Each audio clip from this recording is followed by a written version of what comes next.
Here's problem 22 from the 2016 AMC 8. Rectangle DEFA is a 3x4 rectangle.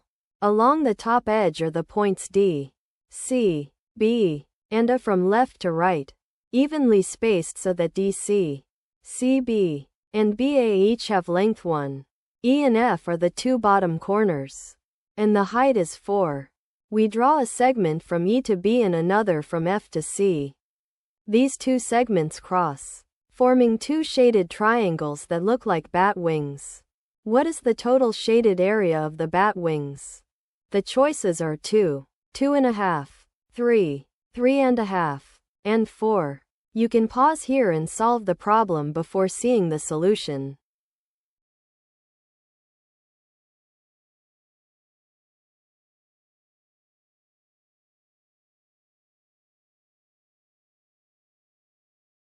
Let's set up coordinates. Put E at the origin, 0, 0, and F at 3, 0. The top corners are D at 0, 4 and A at 3, 4. Along the top, C is at 1, 4 and B is at 2, 4. Now draw the two segments. The segment from E to B runs from 0, 0 up to 2, 4.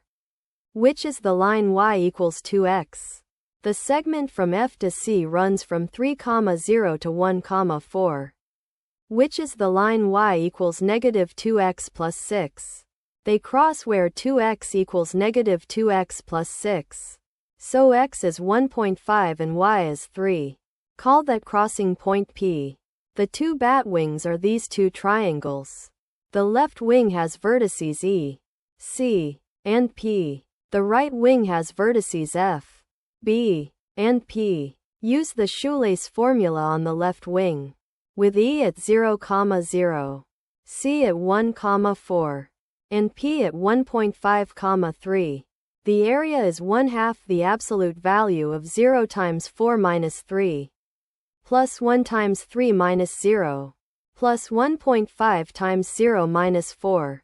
That's 1/2 times the absolute value of negative 3, which is 1.5. By symmetry, the right wing, with F, B, and P, has the same area, 1.5. Adding the two wings gives 1.5 plus 1.5, which is 3. The total shaded area is 3. Choice C. The total shaded area of the bat wings is 3.